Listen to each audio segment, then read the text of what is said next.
Well, good afternoon, everyone. We have two of our key leaders in our community who are dealing on a daily basis with a real need in our community, and that is addressing the homelessness issue. We have Kim Webb, who is Executive Director of the Emergency Shelter of Northern Kentucky, as well as Danielle Amrine, who is the CEO of Welcome House. So thanks, guys, for coming on and kind of giving an update to the great work that your organizations do now and have been for a long time. So thanks for the time. Let's jump right in, if you don't mind. And so I'll start out with you, Kim, if that's okay. What are you seeing now in terms of your clients, the needs of the homeless community that you serve daily compared to pre-COVID? What does it look like differently? Well, today, currently, the need is so different. We're out of winter shelter, so emergency sheltering beds, low barrier, without need for programming and stuff, beds, access to hand washing, access to restrooms, access to mail house services, showering, those kind of things are truly needed as the businesses close down, as the public buildings have closed down. I think wasn't something that necessarily was on the radar, but when those things do shut down, you quickly see the loss of technology, the ability to communicate with the outside world for the homeless population, to see the news that we see.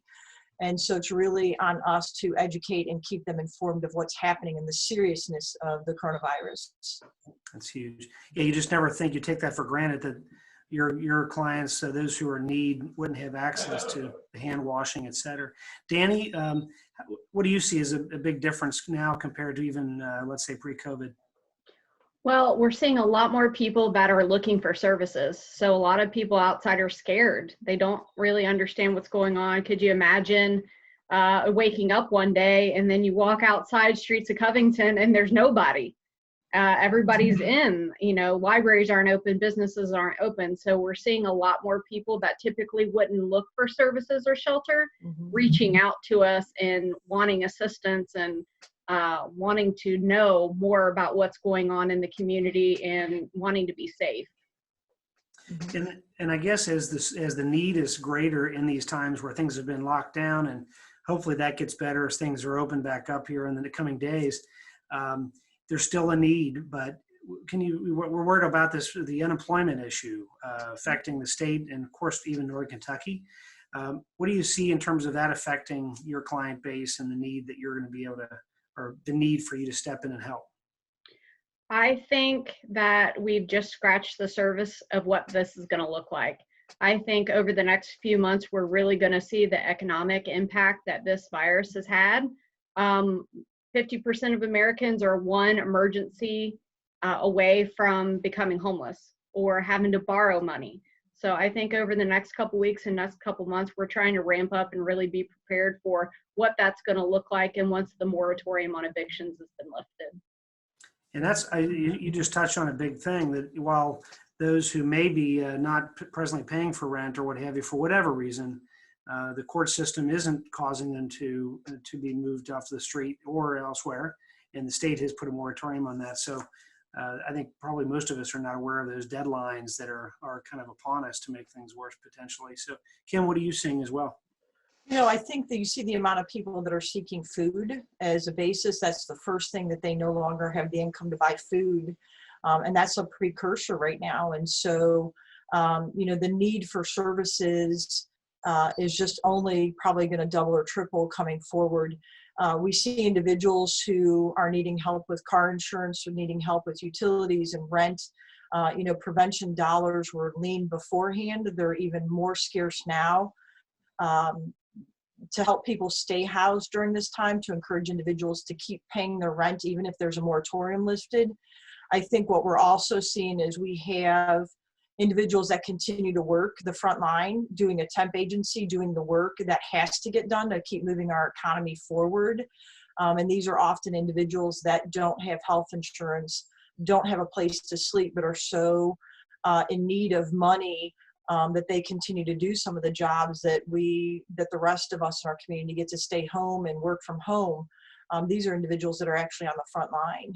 That's a great point. And I've seen through the years, there is a certain percentage of all the population you all are serving who are working, but they don't have any consistent, reliable housing. A term you both have taught me through the time is that housing is health. And as we went into COVID, the traditional use of space for people to be more densely populated in shelter was not safe for them or for the community, so you needed to spread out. And in some cases just had to close down operations essentially to keep everybody safe or safer. But those are some really tough times. Maybe you could right now speak to the issue right now. Is there a unique population, male, female, kids, that you're seeing a bigger increase of the need than others? Well, prior to COVID, the National Alliance to End Homelessness had recognized that 2/3 of a population experiencing homelessness is a single adult, and roughly 70% of them are men. It became a point of emphasis for them in the nation to really start putting some supportive services in place. I worry that emphasis is going to go backward because the system is going to burst. It's going to burst with our families. It's going to burst with just all ages and demographics of individuals needing services. We continue to see the largest number is the single man. In our experience, women are more likely to get sheltered, even if it's doubled up, as our kids. With school being out, that's certainly probably going to change. There's going to be the summer surge that always occurs with our families. But as a whole, we continue to see the majority to be single adults and more of them male. Andy, what's your perspective there? I think for us, we're seeing the entire gamut. This pandemic is not discriminatory. It doesn't hit one sex or gender or harder than another. I think families are less willing, especially if they have somebody who's immune compromised, to be letting other people stay with them. So we're seeing the increase in need spanning across families, kids, singles, adults. It really hasn't changed for us. We're just continuing to get an influx of requests and across the board. Yeah. Well, and Danny, I was going to say, Danny brings up a great point is that, homelessness, a lot of people view homelessness as a choice, and in reality, it's as a result of something that's happened in their life event. So a loss of a job, a loss of an income, a chronic illness, something like that. And so I think there's a thought that people choose this, and what we're going to see is more and more individuals are going to be faced with homelessness or needing social services. And COVID wasn't their choice. It was something that happened in our community that we're all having to figure out how to deal with and work within. Well, it's definitely a new day, and there's a lot of news that you all are sharing with us that could be depressing. It's negative. But on the other hand, there's a lot of great organizations in addition to you all who've been out there, the Community Action Agency, Brighton Center, so many of them that are out there and have been for a long time serving. But one of the signs that I've really been so impressed by is the collaboration, people working together, focusing on maybe what we do well or what one organization does well, and then letting them do that, et cetera. But maybe you can end on this. What in terms of you could share with the community about what's going well in terms of collaboration and being efficient? Maybe start out with you, Kim, on this one. Sure. I think the biggest thing is the Northern Kentucky Convention Center project. This was nonprofits. There tends to be a thought that we don't collaborate and we may not be public about it. The Convention Center became a very, very public way to show from making the call to Judge Knochelmann to see about the convention center to making the call to all the social service agencies. Every one of us stepped in and helped.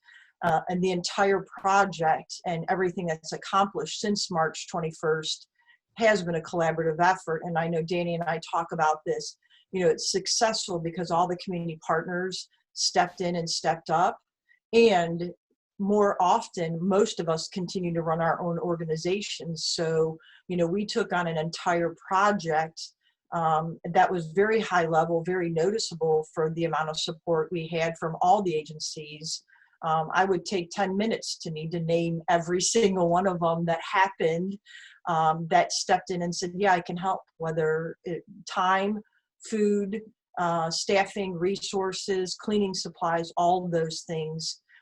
That's what's impressive, and that's what makes Northern Kentucky such a great place to live, is because it is a sense of community, and it's a great time for us to really rally around and understand that we're all a paycheck away. we all can really help each other out. And we have been and will continue to do so. Great. Danny, what do you see out there happening in terms of collaboration? I think that's one of the things that stood out the most to me, is I always try to look for the positive side of things anyways, but this could have been a really scary time. And at the beginning, it really was for a lot of people. But seeing everybody pull together to wrap their arms around this population of people that they didn't know risk themselves. Dave Hammer's out there from Fairhaven delivering food with his mask on and making sure everybody's fed. I mean, all of our agencies work in first, second, and third shift.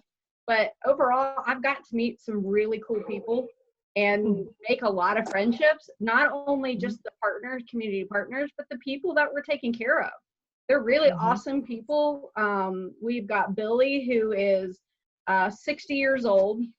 He was, the apartment he was living in, the building was sold. He got evicted. He'd been outside since October. He stayed with us, was just the sweetest person I've ever met. Just the cutest, sweetest. I want to adopt him as my forever grandpa. He's amazing. And he got his keys to his apartment yesterday. Awesome. So he's going to be leaving us and getting his own apartment. And that was through all the collaboration that we've had with all the community partners. So for me, COVID-19, while being scary, has been one of the best experiences I've ever had as a social worker. That's fantastic. Well, we know when we work together, and you said it right, Kim, I think when we work together, we can do a whole lot more, and I think that's what makes Northern Kentucky great. So I appreciate the work you guys are doing and the other agencies. And you're right, Fairhaven is another example with Dave Hammers that been doing it for decades, and just fantastic work to improve life in Northern Kentucky. So thanks guys, and we'll bring you back here hopefully post COVID and do even a little more education in the community. So thanks so much. Hey, thank you. Thanks. Bye. Bye.